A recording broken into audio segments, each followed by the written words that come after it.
Computer, and here we go. Hello, everyone. My name is Richard Weil, and I am the CEO and owner of National Restaurant Consultants. And we welcome you to our NRC Helpful Moment.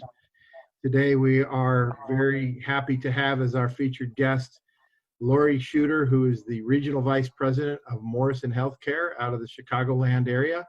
And welcome, Lori. We're glad to have you. Thanks. Glad to be here. So, Lori, how are you doing, and how's all your staff and everyone within the Morrison healthcare community doing right now through the pandemic? Personally, I'm doing great. It's been a very interesting situation, needless to say. We've had some staff who have been affected.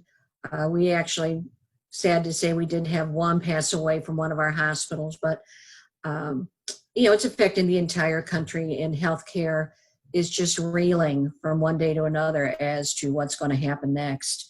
So, but, we're following through. We've had a lot of support from the industry.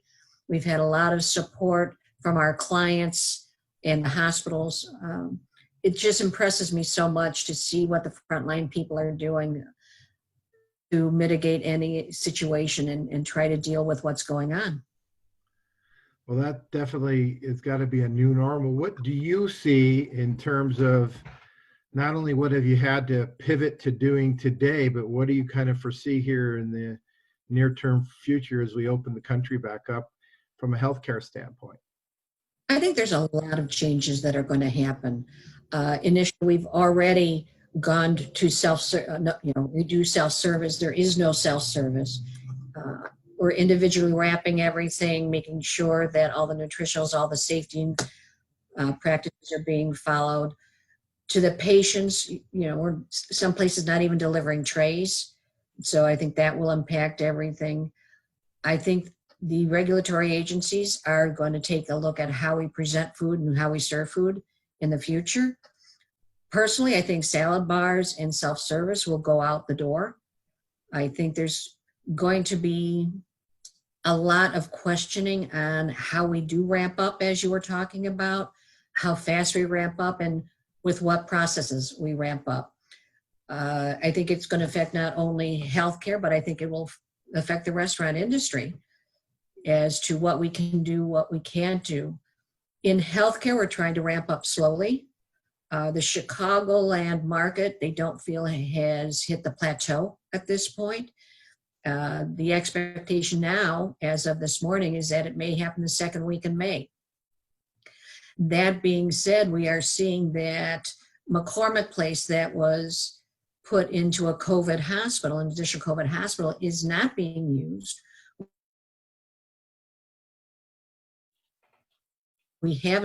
Their hospitals are not full.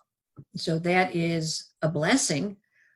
I think we're going to have to take a look at our retail areas. I think we're going to see more technology used as far as ordering food from applications, following sort of the Starbucks, call it in and it'll be ready for you. I think we as a company are looking at developing our own app to try to bring it internal, that they can call down to food service. We are opening up some applications in some of our hospitals already where people can order by phone and we'll just have it ready for you. I don't think we're going to see as many people staying in cafeterias at this point just because of social distancing. And I honestly think you'll see more people brown bagging as we ramp up just because of the fact that they're nervous about eating food outside or well as we prepared and as safeguarded as our food is. Do you see, well, right now, how are you serving the doctors and the nurses and the hospital staff? How challenging has that become? We are actually delivering to a lot of the units. Nursing staff in the COVID units are not allowed to leave, neither are their physicians. So we're literally breakfast, lunch, and dinner taking up boxed meals for them. So that they don't have to leave. The people in the other areas of the hospitals, they are coming down to the retail area Retail areas have been reduced quite a lot in healthcare areas, so there may be only one. Yeah. And everything is, for the most part, grab and so or served to them.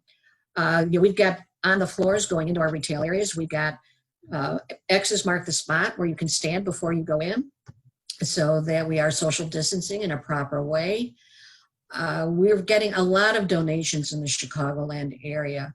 The restaurant community, I've never seen it like this, Dick. It's just been phenomenal with how they are reaching out to the hospitals all over Chicagoland with donations. We just had one hospital, believe it or not, that was donated Puma shoes. So, it's unbelievable. There is not a day that doesn't go by where we're either catering to those departments or we're bringing in stuff from the outside that's being gifted to them. Well, that's outstanding. And we want to wish you and, of course, everyone in the healthcare arena a big thank you from the bottom of everyone's hearts for the heroic work that not only you're doing in food service, which really is behind the scenes, because nutrition, and as they say, an army moves on its stomach, and that's really what's happened here with our healthcare workers. They're an army, and you're the true backbone and additional heroes to make sure that nutrition and substance are being provided to not only your patients, but the healthcare workers, doctors, nurses, et cetera. So thank you, Lori. Please pass along our thanks to the entire St. Morrison Healthcare Group and healthcare providers and food service people all over the country. So thank you, Lori, for being here. It was good to be here, Dick. Thanks, and bye for now. All right.